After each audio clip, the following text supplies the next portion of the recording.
It's a sunny Sunday morning here at the Comet, and I thought it might be a good idea to take a look at some rocks. Most of these are opalized wood. Some of them you may have seen before.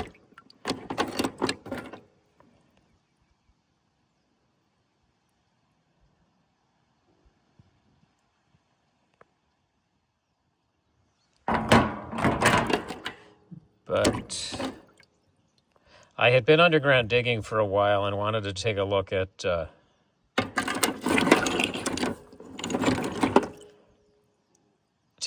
some of the stuff I had.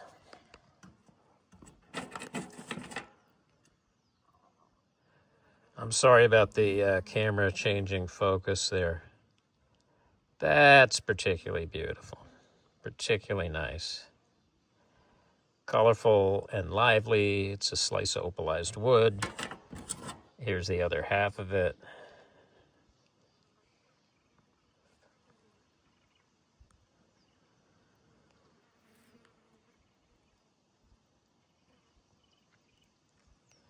You can see that's got a nice combination of colors. It's interesting stuff. Weird combination of patterns and material there.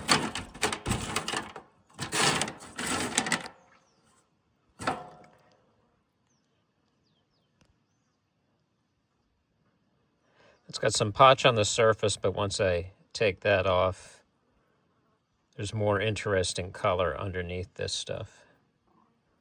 So again, that's just potch, which is molecularly disorganized opal. And then the colorful stuff underneath, that's referred to as precious opal. So chemically, it's the same composition. However, physically, the molecules are organized in a slightly different way between potch and precious opal.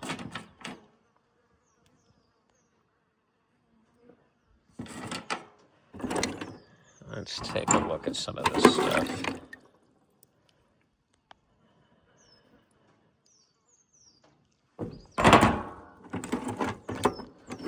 Sorry about that.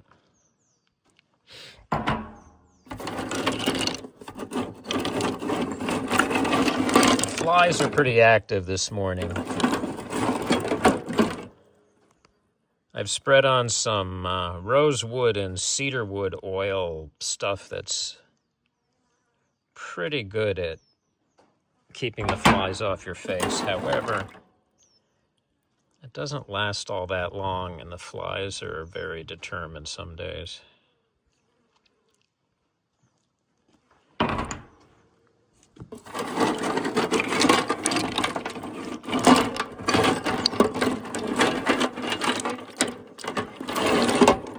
Oh, and I have a bunch more stuff to slice, which is a good thing. That's all good. That's a good thing. Just wanted to take a look at some of the stuff that I had, and I figured as long as I was looking at it, I'd let you look over my shoulder. And I think it's fascinating, incredible, amazing that opal rocks with such varying appearances can occur in such a small area, or all within one rock. I mean, one particular piece of rough can yield stones of very different appearances. That's an interesting piece of opalized wood. There's a combination of a few pieces of opalized wood. I flip it over because often the opalized wood runs, and it'll go for a few centimeters through a piece.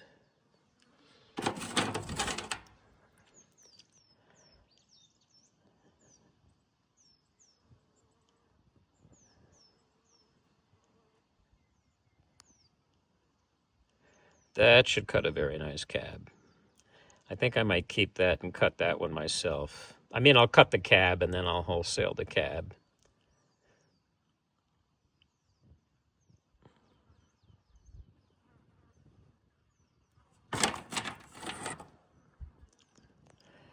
This is another one of those where I think I take that top off and it'll get rid of a lot of that brown ironstone and should yield a pretty nice cab.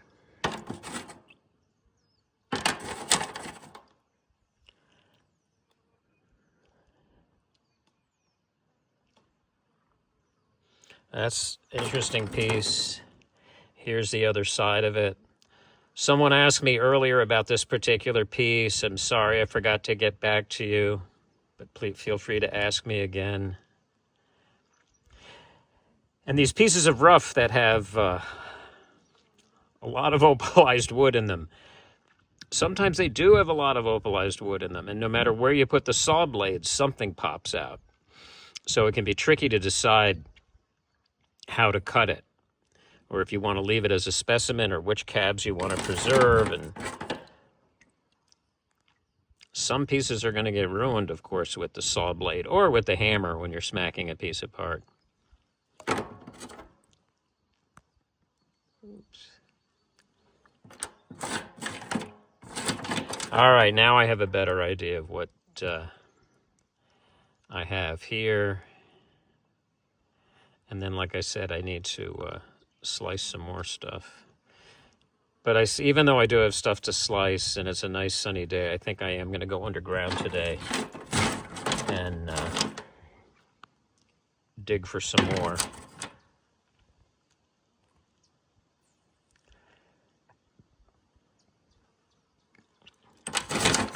After all, I put that new chisel, that new bullpoint pick on the end of the jackhammer, so I might as well take advantage of it and put it to work.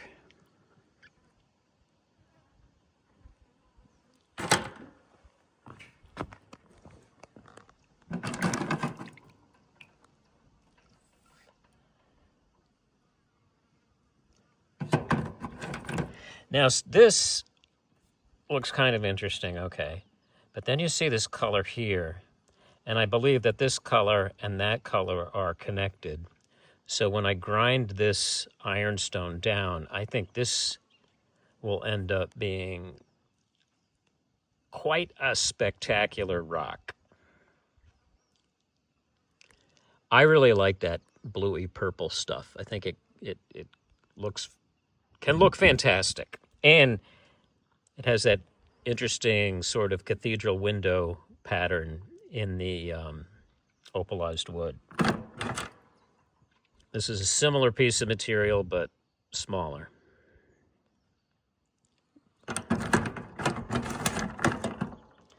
And this is also cut from the same material. Again, with the way that color shows, I think once I remove that ironstone there, it should yield a very nice cab.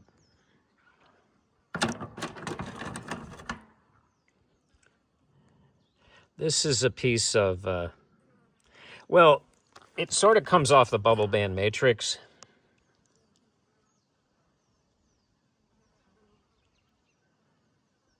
It's an interesting rock. I think I might just polish both ends and leave it as a sort of a weird specimen. Is this opalized wood? I don't think so. Even though it sort of looks like a stick, if you look at the formation it comes off of, I think it's an inorganic nodule. Not quite a concretion, a little bit different than that. But yeah, I think I'll probably just polish both ends and leave it as a interesting rock.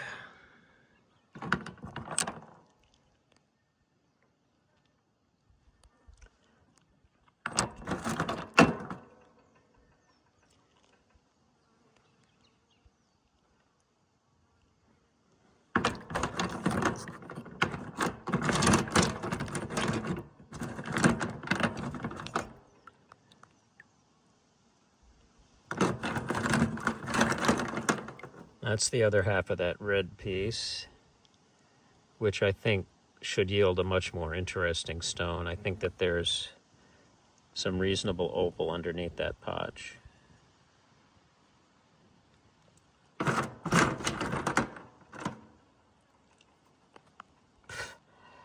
Okay, I think that's about it. I'm going to look at a couple of these pieces again.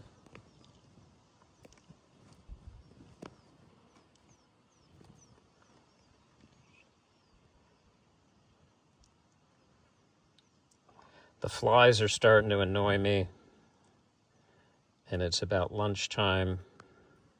Hold on, let me get a better grip on the camera.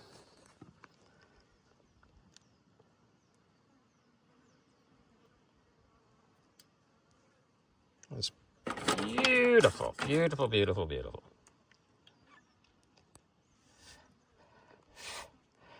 Sorry, I'm blowing the flies off my face.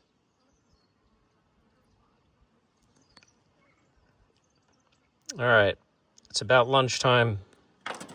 Pack up the rocks, put them away. And then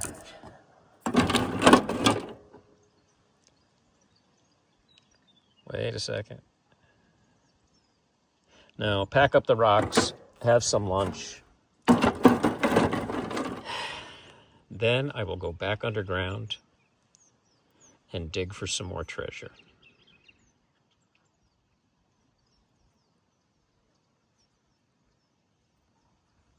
Not sure what I'm going to do with this piece. If I leave it as a specimen, sell it as is, might polish it as a specimen, might sell it as is, I don't know.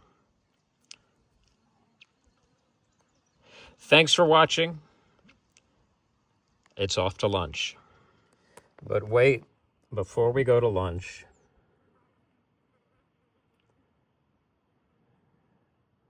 just take one more look at those guys. Dip them in some water.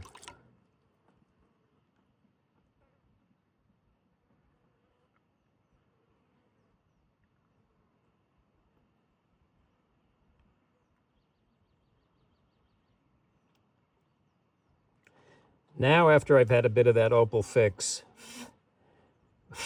trying to get rid of the flies, now that I've had this opal fix, now it's time to say thank you.